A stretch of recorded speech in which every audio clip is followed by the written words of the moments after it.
رکھے ہیں، تو کیوں نہ ہم اپنے پروگرام کا آغاز کریں۔ آج کیا ٹاپک رہے گا ہمارے پہلے سیگمنٹ کا؟ الحمدللہ وحدہ والصلاة والسلام علی من لا نبی بعدہ، اما بعد۔ آج میں گفتگو کروں گا عبادات کی خاصیت اور تاثیر پر، اس لیے کہ اللہ تبارک و تعالی نے دنیا میں جو بھی چیزیں پیدا کی ہیں ان میں کوئی تاثیر اور خاصیت ضرور رکھی ہے، بھلے وہ دوائیں ہوں یا غذائیں ہوں، ہر ایک کی اپنی اپنی ایک تاثیر اور خاصیت ہے۔ اس نوعیت کی تاثیر اور خاصیت دوسری چیز میں نہیں ہے۔ اب گندم میں جو تاثیر خاصیت اللہ نے رکھی وہ چنے میں نہیں ہے، چنے میں جو تاثیر خاصیت رکھی وہ جو میں نہیں ہے۔ تو اس لیے تو اللہ نے ان چیزوں کی ورائٹی رکھی ہے، کیونکہ ہر ایک میں الگ الگ خاصیت اور تاثیر رکھی ہے۔ کیونکہ اگر سب کی تاثیر اور خاصیت ایک ہی ہوتی تو اتنی ورائٹی کی ضرورت نہیں تھی، ایک ہی چیز پیدا کر دیتے۔ بالکل درست۔ تو اسی طریقے سے عبادات جو اللہ تبارک و تعالی لاگو کرتے ہیں، ان عبادات میں ہر عبادت کی بھی الگ الگ خاصیت اور تاثیر ہے۔ چنانچہ نماز ہے، نماز کی اپنی ایک تاثیر اور خاصیت ہے، اور روزے کی اپنی ہے، زکوٰۃ کی اپنی، حج کی اپنی۔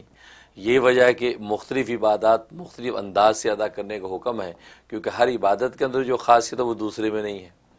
چنانچہ نماز جو سب سے اہم ترین عبادت ہے، تو نماز کی جو خاصیت و تاثیر ہے وہ ہے دیدار الہی کی صلاحیت پیدا کرنا، اللہ کو دیکھنے کی صلاحیت پیدا کرنا۔ اس لیے کہ نماز کو اگر ہم سوچیں تو نماز پورا سٹرکچر نماز کا یہ ہے کہ انسان کسی ذات کو دیکھ دیکھ کر یہ سارے افعال کر رہا ہے، بالکل درست۔ یا یہ سوچ کے کر رہا ہے کہ وہ ذات اس کو دیکھ رہی ہے، تبھی وہ کبھی رکوع میں جھکتا ہے، کبھی سجدے میں گرتا ہے، کبھی وہ سلام پھیرتا ہے، کبھی ہاتھ اٹھاتا ہے، تو ضرور وہ یہ تصور باندھے کھڑا ہے کہ کوئی اس کو دیکھ رہا ہے، تبھی وہ نہ دائیں بائیں ادھر ادھر ہلتا جلتا نہیں ہے، مخصوص انداز سے اس کو ادا کر رہا ہے۔ تو یہ وہ خاصیت ہے، کیونکہ اس صورت میں مومن دل کی آنکھ سے اصل میں اللہ کو دیکھ رہا ہوتا ہے۔ تو دل کی آنکھ سے آج یہ اللہ کو دیکھ کر یہ اپنی عبادت کے جو ہے کہ ایک ایک اشارہ ابرو کو درست کرتا چلا جا رہا ہے۔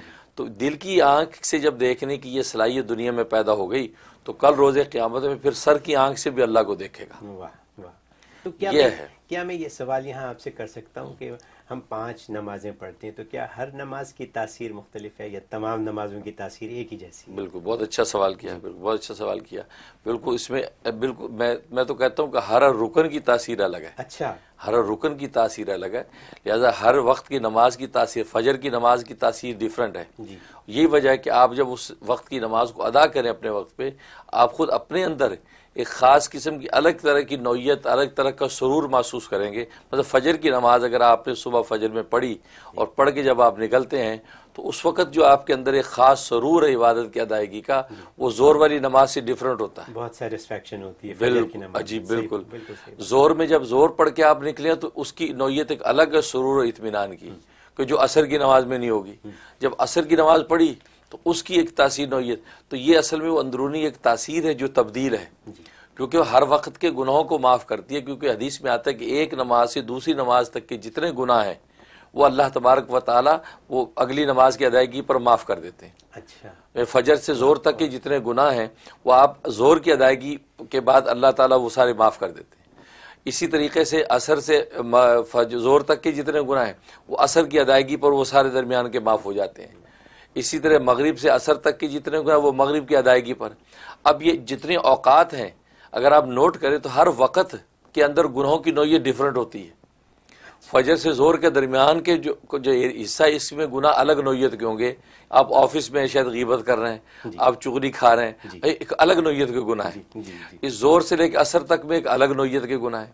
تو لہذا الگ نوعیت کے گناہوں کو جب معاف کیا جائے گا تو آپ کو تاثیر بھی الگ نوعیت کی ملے گی۔ اسی طرح عشاء کے سے لے کے فجر تک کے جو گناہ ہیں وہ بالکل الگ نوعیت کے ہیں، تو وہ فجر کی ادائیگی پر اللہ جب اس کو معاف کرے گا تو فجر میں اس کی کیفیت آپ محسوس کریں گے۔ اس لیے ہر نماز کی تاثیر بالکل الگ الگ رکھی گئی ہے، اور اللہ میاں نے ہمیں معاف کرنے کے اتنے طریقے ہمیں دیے ہوئے ہیں کہ اللہ کی پناہ۔ اللہ اکبر، بالکل صحیح۔ میں یہاں